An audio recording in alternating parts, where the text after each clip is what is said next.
Hi everyone, आज ये 6 मई 2026 के इम्पोर्टेंट करंट अफेयर को डिस्कस करते हैं।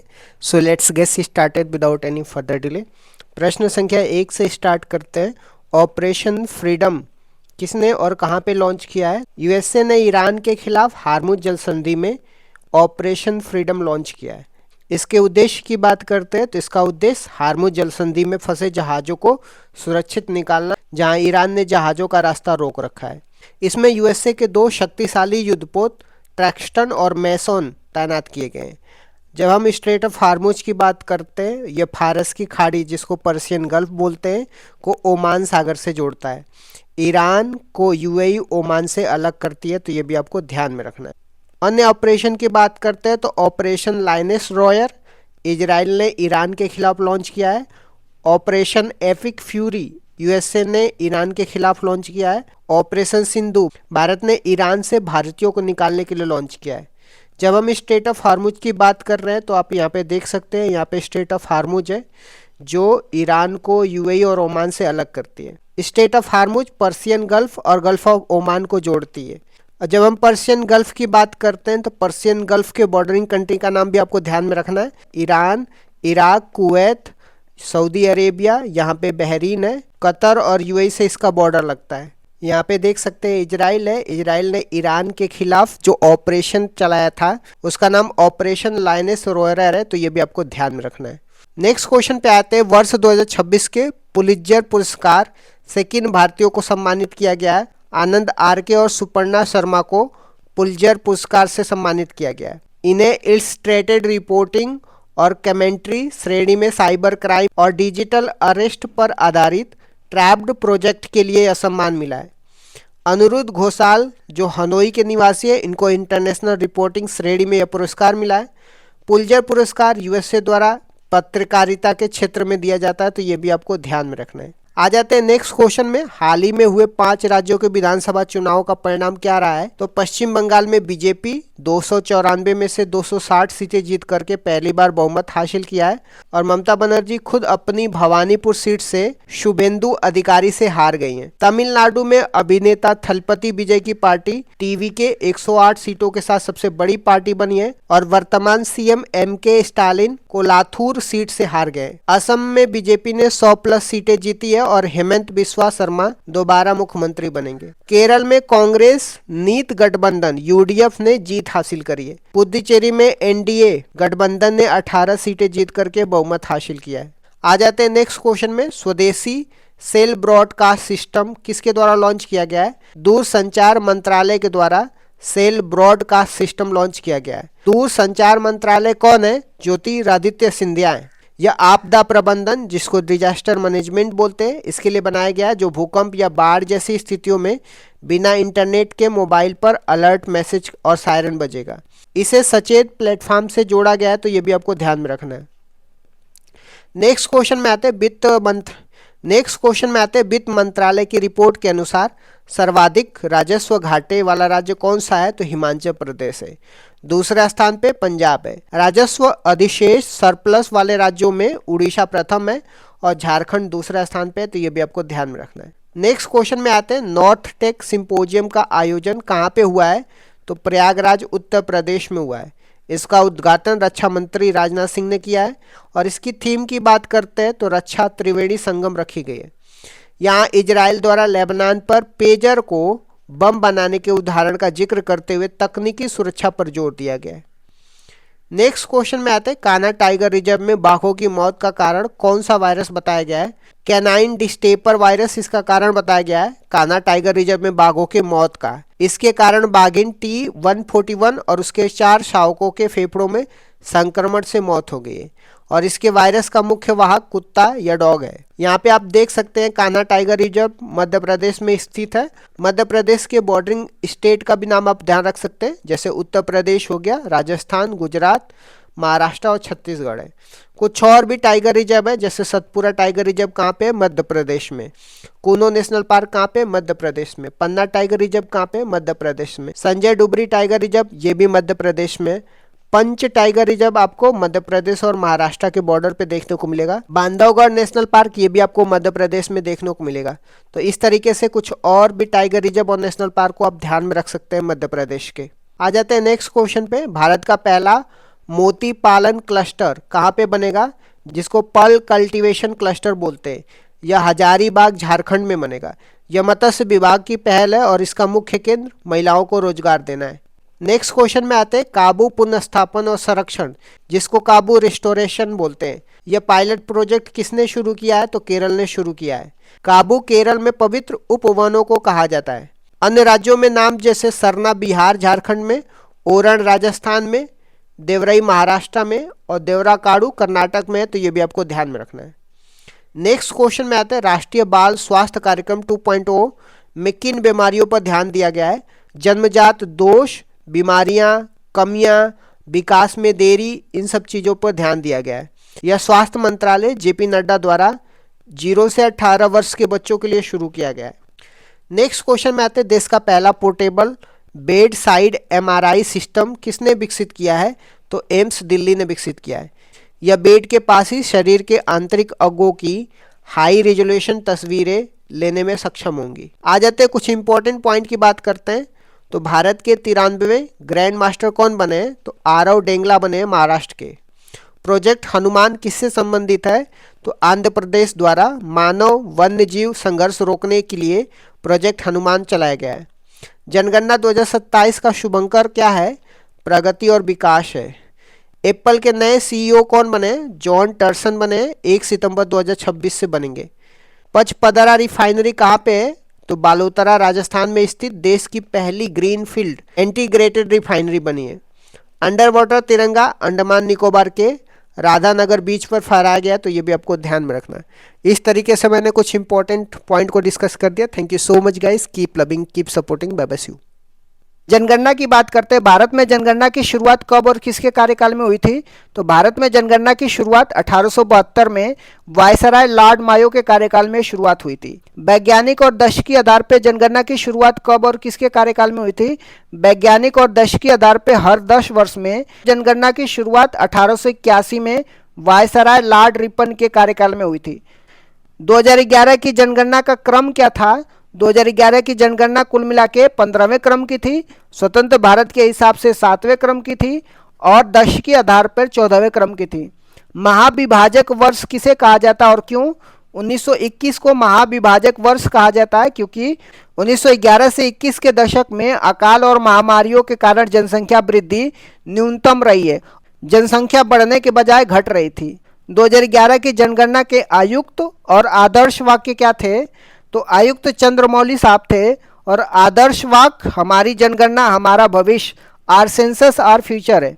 2011 की जनगणना के अनुसार भारत की कुल जनसंख्या दशकीय वृद्धि दर कितनी थी। कुल जनसंख्या की बात करते 121.09 करोड़ थी, जिसमें भारत चीन के बाद दूसरे स्थान पे था। दशकीय वृद्धि दर की बात करते हैं 2001 से 2011 तक 17.7% थी। सर्वाधिक और न्यूनतम जनसंख्या वाला राज्य कौन से थे, तो सर्वाधिक जनसंख्या वाला राज्य उत्तर प्रदेश जिसमें 16.51% और इसके बाद महाराष्ट्र, बिहार और पश्चिम बंगाल है। न्यूनतम जनसंख्या वाला राज्य सिक्किम है जिसमें 0.05%, इसके बाद मिजोरम और अरुणाचल प्रदेश है। सर्वाधिक और न्यूनतम दशकीय वृद्धि दर वाला राज्य कौन से थे, सर्वाधिक दशकीय वृद्धि दर वाला राज्य मेघालय है जिसका 27.9% वृद्धि दर है।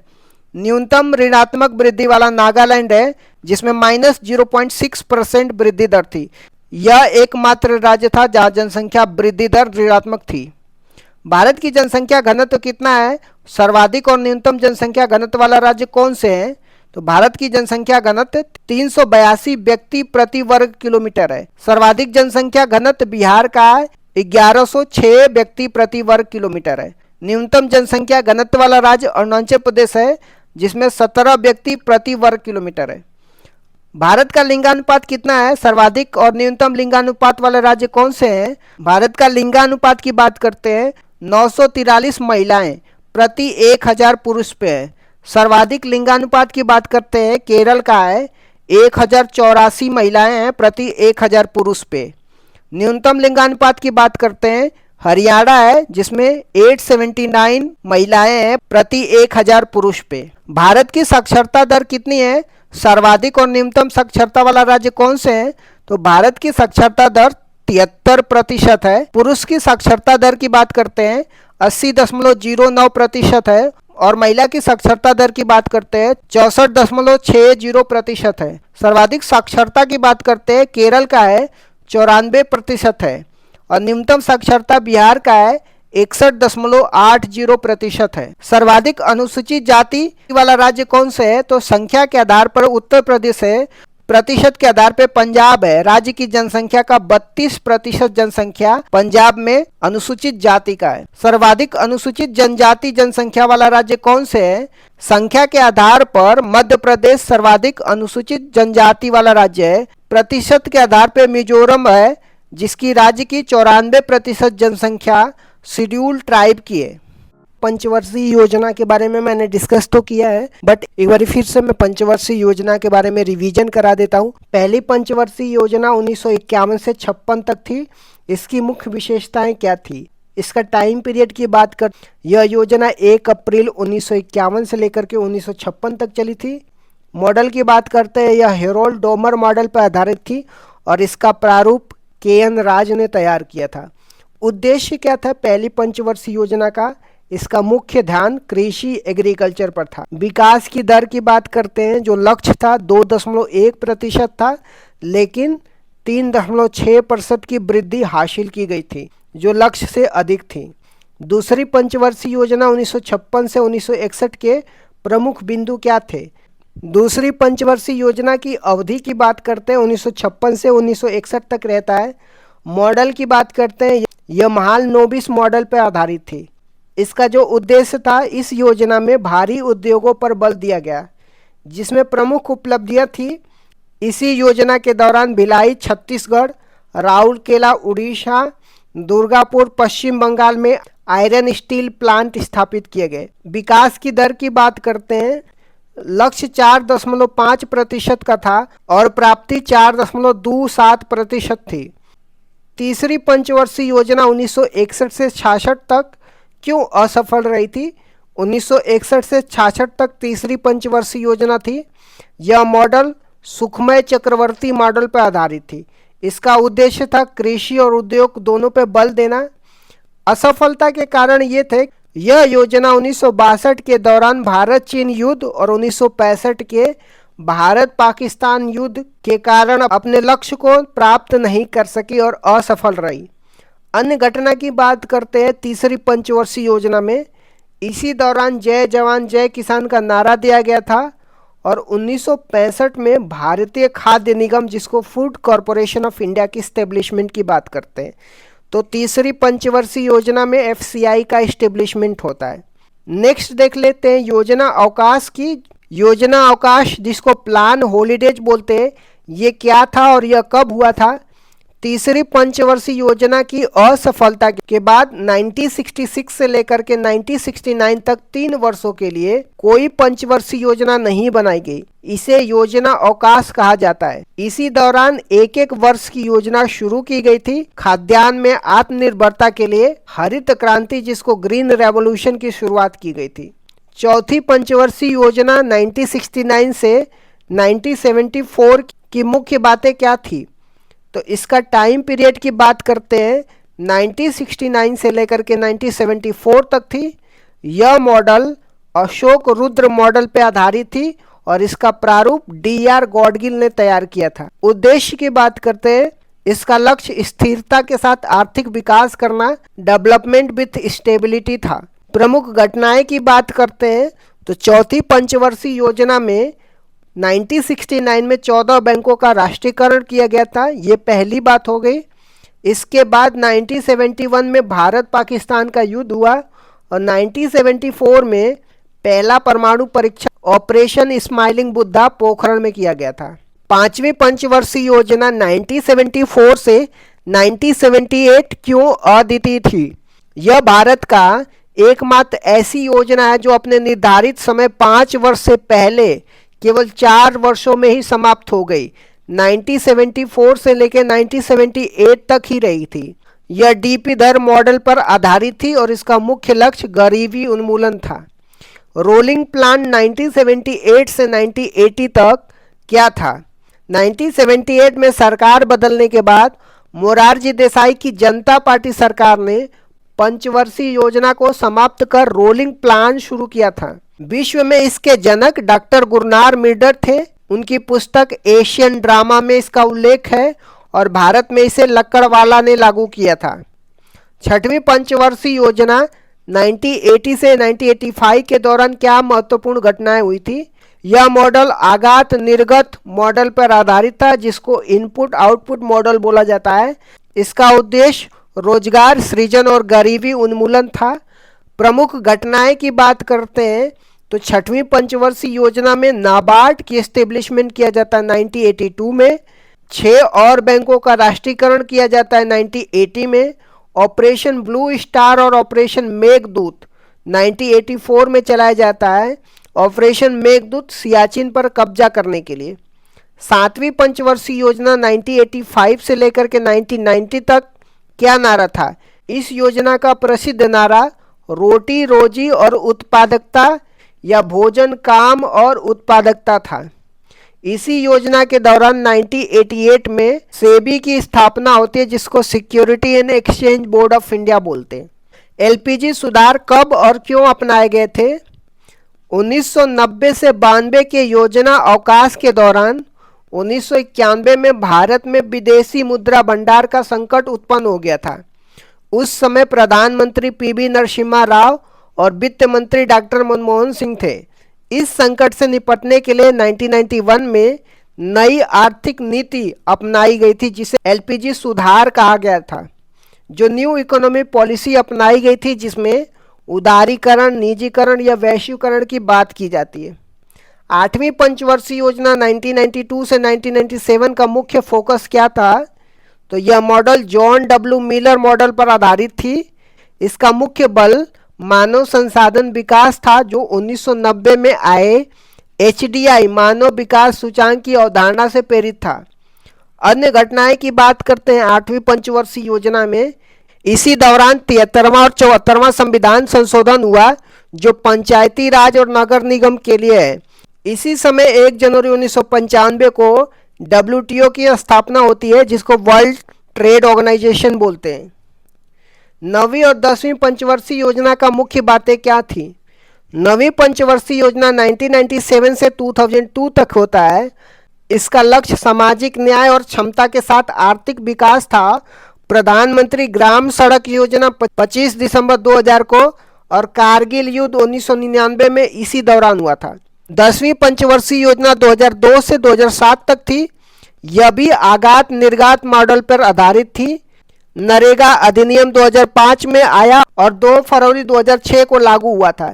11वीं पंचवर्षीय योजना 2007 से लेकर 2012 की विकास दर की क्या विशेषता थी? इसका लक्ष्य तीव्र और समावेशी विकास, जिसको रैपिड एंड इंक्लूसिव डेवलपमेंट था। इसमें 8% की विकास दर हासिल की गई थी, जो सभी पंचवर्षीय योजनाओं में अब तक की सबसे ज़्यादा थी। शिक्षा का अधिकार राइट टू एजुकेशन एक्ट 2009 इसी दौरान आया था। 12वीं पंचवर्षीय योजना 2012 से 2017 का लक्ष्य क्या था?